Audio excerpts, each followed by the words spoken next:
Hello, xin chào các bạn đã quay trở lại với review 5 phút. Ở cuối tập 116, sau khi La Phong bị đánh úp, rất may người của Tam Phủ Sơn đã tới giải cứu. Sau đó, theo mệnh lệnh, La Phong liền đi tới đổi bảo vật. Xong xuôi, La Phong liền bước đến cửa ra, thế nhưng anh ấy rất nhanh đã nhận được thông tin nhắc nhở từ Minh Dục. Hắn ta nhìn La Phong, thanh âm vang lên nói: La Phong, cậu phải dừng ở bên trong một thời gian rồi hãy trở ra, cẩn thận bị nhắm đến. Nghe vậy, La Phong như hiểu ý, chờ đợi các thế lực rồi đi hết. Anh ấy mới bước qua cánh cửa kia và đi ra bên ngoài. Thời gian trôi qua, từ bên trong pháo đài, thân ảnh của La Phong rất nhanh đã chậm rãi đi ra trước ánh mắt của rất nhiều người. Thế nhưng, đám người của các gia tộc khác đột nhiên nghi ngờ La Phong đổi được mật mã tầng thứ nhất truyền thừa thủy tinh cầu. Rất nhanh, bọn chúng đã liền tính kế nhằm đoạt lấy mật mã truyền thừa từ tay La Phong, bởi thế sắp tới La Phong có thể gặp nguy hiểm. Và quả nhiên, sau khi trở ra, nữ tử của Hoàng thất Hắc Long Sơn kia rất nhanh đã biết tin tức La Phong là người cướp tay trên của mình. Bởi vậy, nàng ta vô cùng tức giận. Ngay lập tức, cô ta liền lập ra một cái kế hoạch để tiêu diệt tiểu đội 5 người của La Phong. Rất nhanh, đi vào không gian giả định, bọn họ liền tiến hành liên lạc với người của Nặc Lam Sơn và Bách Hổ Lâu để thương lượng. Lúc này, sau một hồi trao đổi, bọn họ đều nói rõ với nhau mục tiêu trước mắt chính là bắt được La Phong để lấy đi mật mã. Trong tình huống đó, mỗi bên đều có điều kiện riêng của mình. Tuy nhiên lúc này, lấy mạng La Phong cũng không dễ dàng như vậy. Điều này cũng bởi La Phong giờ đã là người của Tam Phủ Sơn. Nghe vậy, nữ nhân kia dùng ra vẻ mặt khinh thường, thanh âm vang lên nói: La Phong cũng chỉ là một con tép ở Tam Phủ Sơn mà thôi, lấy mạng hắn ta rồi đền cho bọn họ là được. Lời của cô ta vừa dứt, đám người kia liền cười nhẹ. Rất nhanh, ba thế lực này đã quyết định hợp lực tạo ra một kế hoạch để vây bắt La Phong. Bởi vậy, nguy hiểm cũng chuẩn bị ập tới. Cũng trong lúc đó, ở bên trong pháo đài, trí năng già nua kia sau khi sắp đặt ra một cái thế cục khiến mọi người tranh giành nhau thì lão ta sung sướng.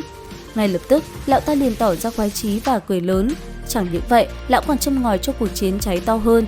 Còn tiểu đội của La Phong, sau khi đổi được bảo vật, anh ấy rất nhanh đã cùng mọi người phi hành tiến về phía xa. Thế nhưng đang đi, La Phong của mọi người bất ngờ phát hiện ra mình đang bị theo dõi. Bởi vậy, tất cả nhanh chóng đổi hướng. Không lâu sau, đám người đuổi theo La Phong càng lúc càng đông. Nhất thời, lại một lần nữa, một màn truy đuổi diễn ra. Giữa không trung, La Phong dựa theo sự chỉ điểm của Ba Tháp không ngừng tránh né khỏi những địa điểm đông người. Sau đó, toàn đội như tên bắn cũng nhanh chóng lao về phía trước. Tuy nhiên, đám người truy đuổi phía sau vẫn chưa từ bỏ. Vừa đuổi, công kích bằng laser không ngừng đánh tới, khiến La Phong cùng đồng đội của mình phải tránh né hết sức vất vả. Và rốt cuộc, vẫn giống như lần trước, sau một hồi tháo chạy, La Phong cùng mọi người rốt cuộc cũng bị đám người kia bao vây. Nhìn đám người xung quanh kia, La Phong chỉ có thể thốt lên nói: chúng ta tiêu rồi. Dứt lời, dõi mắt nhìn lên, anh ấy phát hiện ra ba thế lực quen thuộc. Còn đám người kia vừa bao vây La Phong lại, bọn hắn cười khoái chí, thanh âm vang vọng khắp núi rừng làm La Phong nổi giận. Sau đó, ở vị trí trung tâm, một tên thanh âm vang lên nói: La Phong, giao mật mã ra đây. Nghe vậy, La Phong vẫn không nói gì. Cuối cùng, đám người đang bao vây La Phong cùng đồng đội cũng hành động. Ngay lập tức, công kích bằng laser liềm phóng ra. Thấy vậy, La Phong cùng đồng đội cũng phải mau chóng tránh né. Sau đó, một cuộc chiến đẫm máu bắt đầu diễn ra. Lấy thực lực 5 người, bọn họ phải chống chọi công kích không ngừng nghỉ từ hàng ngàn đối thủ cấp hành tinh xung quanh. Trong không trung, những tiếng len keng va chạm nổ vang khắp nơi. Có thể nói, tình hình lúc này là hết sức căng thẳng.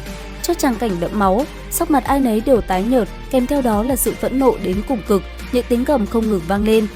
Có thể nói, La Phong cùng đồng đội lúc này đã rơi vào tình trạng sức cùng lực kiệt, thậm chí cũng đã có người bị thương. Bất chợt, trong lúc chiến đấu, La Phong đã vô tình lọt vào tầm ngắm của một luồng laser đang phóng đến. Thấy vậy, mọi người gầm lên. Trong khoảnh khắc đó, nếu như La Phong trúng phải, chắc chắn anh ấy sẽ bỏ mạng. Thế nhưng, trong tình huống đó, một vị nô lệ bất ngờ lao lên. Sau đó, anh ta cầm trong tay cây đao lớn, lập tức chắn trước người La Phong, bị luồng laser kia đánh trúng, thân thể anh ấy lập tức tiêu tan. Chứng kiến chuyện này, La Phong thét lên vì phẫn nộ. Ngay lập tức, cầm lấy cây đao lớn của Thiết Nam Hà, La Phong liền lao về phía trục luồng ánh sáng laser đang đồng thời phóng tới. Thấy vậy, lĩnh vực của Hồng cùng Lôi Thần cũng đồng thời phóng ra, bao trùm La Phong lại. Đến đây thì hết tập 117 Thôn Phệ Tinh Không. Xin chào và hẹn gặp lại các bạn ở những video tiếp theo.